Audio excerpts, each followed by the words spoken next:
Hello, dear fans, friends, and subscribers. Welcome to Cricket Happenings with your host Ram. And on this particular Cricket Happening show, Zimbabwe. One knows that Zimbabwe are already a very crippled team, and it was no surprise as the Zimbabweans were bowled out for 194, and Pakistan went on to win the match by 9 wickets. A wonderful knock played by Fakhar Zaman, getting his highest score in ODIs, 117 runs. Pakistan winning the match by 9 wickets. And as I have rightly told you, the Zimbabwe Pakistan definitely looks like a one sided affair for me, with the Zimbabwean team totally crippled with all their top players missing from the lineup. Uh, Now, also the third one day international, which is the deciding one day international, which is going to be played tomorrow. At least I'll be doing a brief preview of that match, India versus England, and it is going to be very interesting because both the teams are locked at 1-1, so it's a must-win match for both the teams. So whichever team wins takes the one-day international series. Okay, so first let's talk about this Zimbabwe batting here. So Zimbabwe were the ones who batted first, and they put up a score of 194 on the board. So they were no match. They lost their openers pretty quickly. Usman Khan provided some quick breakthroughs by disposing of both the openers cheaply. Chari was out for one after pottering for 15 balls, and Chibaba was out for 7 of 17 deliveries with one boundary. So, and then it was left to the pair of Masakadza and Musakanda to really. Masakadza, for the first time we saw being the captain, really came into some sort of form here with some nicely stroking balls for fours, and also hit some wonderful sixes as well. Musakanda was more of a set itself, but provided ample support to Masakadza, and this was the pair which actually took the Zimbabwean innings from a very bad situation at 18 for 2 in the 7.1 overs to 80, with some good strokes being played by both the batsmen. And slowly the tempo of the game picked up a bit as well, with at the end of 20 overs, almost 20 overs, they were 80 for 2. But that was the time the wicket fell. Hassan Ali came into the mix, and he broke that very good stand that was going on. It was worth 62 runs when Hassan Ali got Musakanda LBW for 24 of 34 balls with 2 fours. And then Masakadza was joined by Peter Moore. Peter Moore seemed to be an able foil for Masakadza, as they added another 25 runs to the good. Peter Moore was looking good at the crease at the time, but Shoaib Malik, the part-time off-spinner, picking up the wicket of Hamilton Masakadza. As I said, Masakadza, for the first time in this tour where Pakistan were touring as a captain, I thought he played a good knock, but he could not go any further as he contributed 59 of 75 deliveries with 5 fours and 2 wonderful sixes. After that, Ryan Murray, and then once Masakadza left the scene, the score at 105 for 4, and it was definitely going to be something of a real challenge for the Zimbabweans to push up towards a good target. But Peter Moore was holding the fort for the Zimbabweans, and he was joined in by Ryan Murray. Ryan Murray just stayed there at the crease, just giving company to Peter Moore. They wanted to make sure that they play out the entire 50 overs.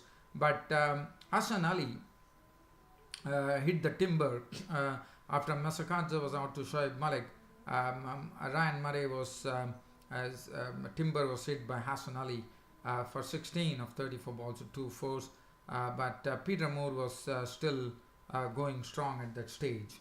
After that, Usman Khan once again came back for his second spell. Clean bowled Tripano for 13 of 20 deliveries, 1-4. Liam Roche was also into the pavilion. LBW bowled Usman Khan for naught. And Wellington Masakadza was run out for 12 of 13 with 1-4. And then Peter Moore was left amongst the tail enders, and in the process to really up the tempo, he fell a victim to Hassan Ali for a well-made 50 of 86 deliveries, 2 fours and 2 sixes. Tendai Chatara ran out 1, Muzrabani was not out on 1, and the Zimbabweans were all bowled out for 194. Now looking at the bowling figures for the Pakistani bowlers, Mohammad Amir 9 overs none for 33. Usman Khan was very sharp. 10 overs 1 maiden, 36 runs and 4 wickets to Usman Khan. Fahim Ashraf was a picture of economy. 6 overs 1 maiden, none for 15. Hassan amongst the wickets. 8.2 overs 1 maiden, 32 runs and 3 wickets. Shadab Khan bowled 10 overs for 47. Fakhar Zaman bowled 3 overs for 11. Shoaib Malik struggled really work as he picked up the most important wicket, that of Hamilton Muscadja. 3 overs no maiden, 1 for 14. Now Pakistan were given a target of 195 runs to win, and both the openers, solid openers, Imam ul Haq and Fakhar Zaman, combined to put up a partnership of 119. And if you look at the partnership, it was Fakhar Zaman who was scoring very heavily. Imam ul Haq was run out by Muzrabani for 44, 51 deliveries, 4 fours, but Fakhar Zaman kept going, and he kept on playing his trademark strokes, his drives, pulls, cuts, you name them. Babar Azam coming back into the team also looked confident, and finally it was all over. Pakistan had gone over the line in the 36th over, and thus having a 9-wicket victory in the second ODI in the 5-match series, and now the scoreline reads 2-0 for Pakistan in the series. So Fakhar Zaman, his highest score in ODI cricket, not out on 117 of 129 balls with 16 wonderfully timed fours. Babar Azam was not on 29, 32 deliveries, 1 4. Now, if you look at the bowling from the Zimbabwean, Chatara 6 overs for 34, Muzrabani 7 overs none for 28, Tripano none for 33, Leah Ambrose 6 overs plundered for 38, Masakadza was given cavalier treatment, 10 overs none for 61, and Fakhar Zaman was the man of the match. So Pakistan leading the 5-match series 2-0. So as I said, the Zimbabweans not looking any match for Pakistan, and as I said, if at all Zimbabwe win a single match, it would be a sort of a real upset according to me, because it looks like Pakistan are going to have a 5-0 verdict against Zimbabwe, as I said. But well, I wouldn't really blame Zimbabwe, because this team is not at full strength at all according to me. Well, from here let's get on to the preview of the third ODI, which is a must-win for both the teams. What a contest that is going to be. I mean, already we are seeing that this India tour of England is becoming very riveting. The T20 series was taken by India. England had a challenge against the against the Indian leg spinner Kuldeep Yadav, but Kuldeep Yadav came up trumps first, and after that he was mastered. It happened in the T20, it has happened in the ODI. Now it is coming up to the final ODI, where both the teams are locked at 1-1, and I would only say may the best team win here. And looking at the England team, they have got James Vince back, probably Jason Roy, if at all he wouldn't be able to play. It's quite possible that James Vince will take his place. So Jason Roy, if Jason Roy is not fit to play, so they have brought James Vince into the. He has been scoring very heavily there in the Vitality T20 Blast, and so Jason Roy will be. So Johnny Barstow and Roy will open the innings if Jason Roy is fit, and then they have the solidity of Joe Root. Now that is the reason we talk about solidity. The other day we saw how he carved out a wonderful century to get a set the platform for a big score for England of 322 odd.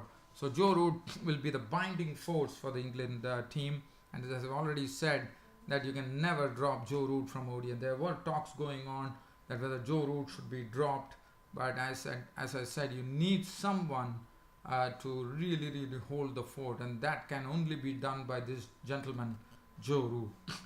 Morgan will captain the side as usual. Ben Stokes will be hoping to get some runs under his belt. He has not been able to get a situation where he could go and have a real go at the Indian bowlers, which he is definitely capable of. But I'm sure if a situation is going to be tailor-made, he's the first one to actually go for it. And then Josh Butler, as you know, one knows that what a dangerous player he is.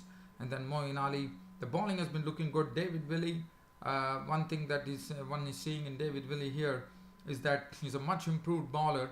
There was a time when he used to bowl his initial burst in a wonderful fashion, but he used to struggle when he used to come to the death overs by spraying the ball.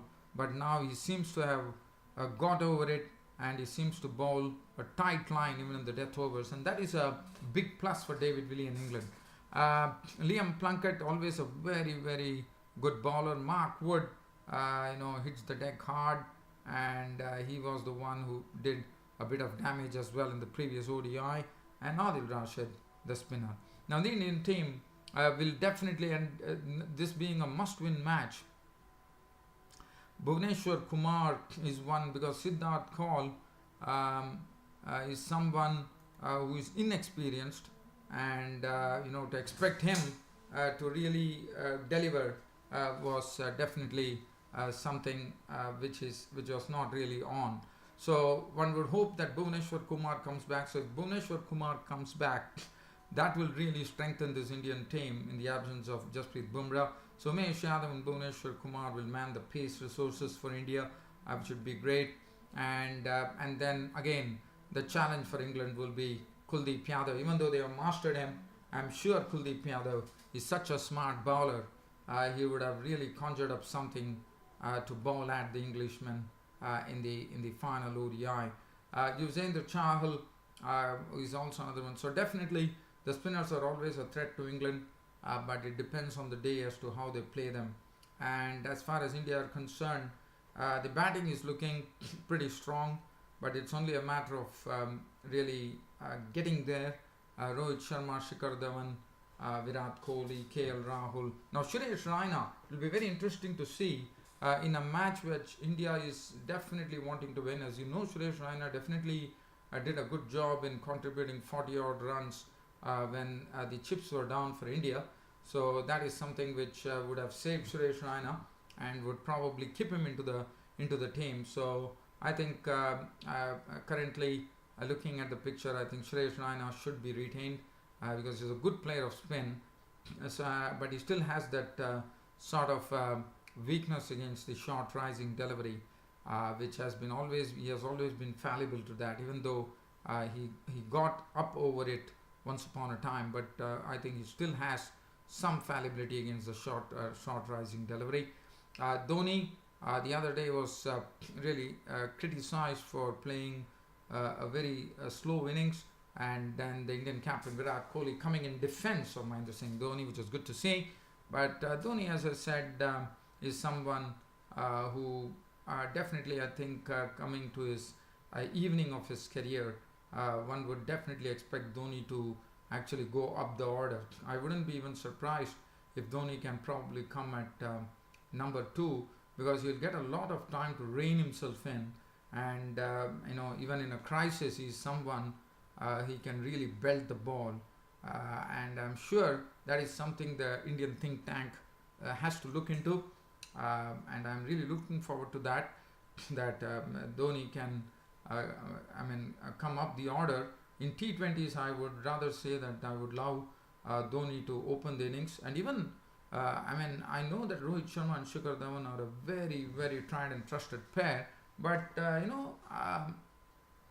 I think Dhoni should also be given an opportunity to open the batting and see how we can really change the shape of the new cherry, because as you know, in the power play, Dhoni can really hit the ball hard, and the ball will be swinging, but Dhoni is such a player, you never know, it might come off. If it comes off, I'm telling you, it will rain 4s and 6s. But again, that is something, but at least what they can do is they can actually promote Dhoni up the order, and to give him more time to rein himself in, because I'm sure that once he's a settled player, he would be a really dangerous proposition to the opposition. Well, dear fans, friends, subscribers, Surface at Headingley leads. I'm told that England had made 339 for 6 against South Africa on this particular pitch. There's not much grass, so I think England will also have a challenge because the spinners will definitely come into play, as there's no covering of grass, so that really says that the spinners will be into play very soon.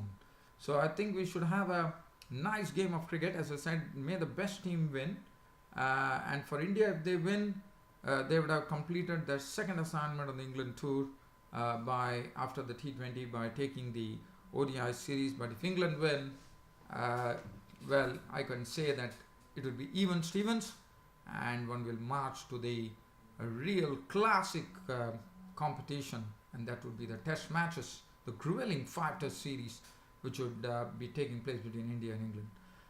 Well, dear fans and subscribers, nothing more to dwell on. It's about time for me to hit the wind up button here and bid you all a very good night.